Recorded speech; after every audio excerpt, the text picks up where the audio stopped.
Yield curve, atau kalau di dalam bahasa Indonesia kita sebut dengan kurva imbal hasil, adalah representasi grafis dari imbal hasil dari obligasi dengan jatuh tempo yang berbeda-beda.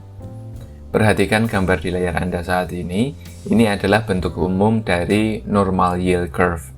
Ya, perhatikan kira-kira bentuk umumnya seperti ini. Contoh yang paling umum adalah yield curve obligasi pemerintah, tetapi sangat mungkin juga untuk membuat yield curve untuk jenis obligasi yang lainnya, seperti obligasi korporasi atau high yield bond, dan lain sebagainya. Yield curve obligasi pemerintah sering disebut sebagai benchmark yield curve.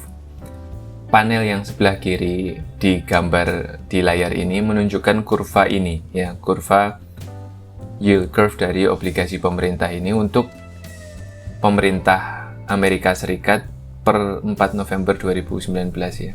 Perhatikan yang ini ya. Yang sebelah kiri. Analisis yield curve membantu investor menentukan bagaimana pasar obligasi diposisikan dan ke arah mana mereka cenderung menuju.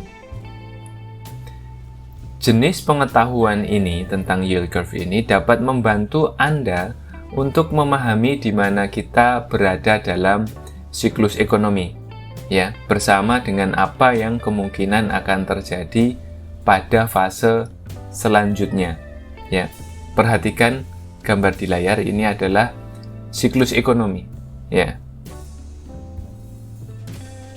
Setiap hari, Departemen Keuangan Amerika Serikat melaporkan yield untuk berbagai jatuh tempo obligasi pemerintah Amerika Serikat, mulai dari 1 bulan temponya hingga 30 tahun.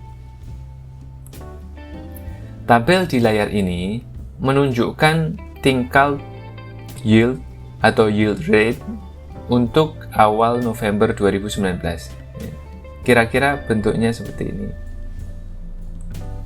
Harap dicatat, perlu kita catat bahwa semua hasil ini disetahunkan ya. Misalnya untuk obligasi dengan jatuh tempo 1 bulan, Anda akan menerima 1,58% per 12, yaitu sama dengan 0,13%. Ketika yield curve dapat dibangun menggunakan data untuk semua tempo ini, menampilkan begitu banyak yield untuk jangka pendek pada kurva biasanya tidak menambah banyak nilai, artinya sebuah hal yang percuma.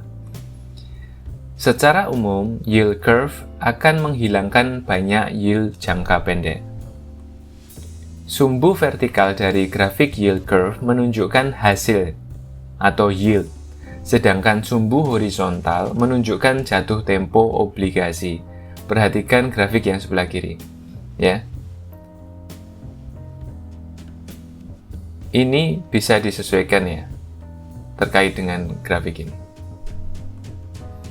Rates untuk masing-masing jatuh tempo yang berbeda diplot pada grafik. Perhatikan sekali lagi grafik yang sebelah kiri ini adalah contoh yang paling mudah.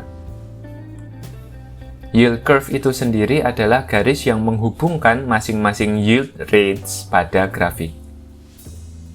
Secara umum, yield curve mencerminkan cara investor berpikir tentang risiko.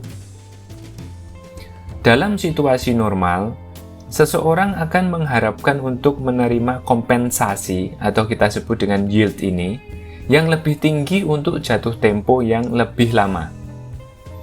Ketika Anda meminjamkan uang kepada pemerintah selama 20 atau 30 tahun, masuk akal untuk menerima kompensasi yang lebih tinggi daripada ketika Anda meminjamkannya hanya untuk beberapa bulan atau 1 tahun saja.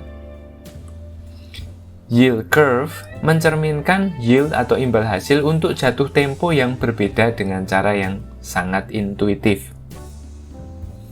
Bentuk garis yield curve serta perubahan bentuk itu dari waktu ke waktu dapat membantu investor untuk menentukan lingkungan ekonomi saat ini dan menandakan perubahan iklim ekonomi. Apakah itu sedang ekspansi, apakah itu sedang di puncak, atau apakah itu sedang kontraksi, apakah itu sedang di lembah.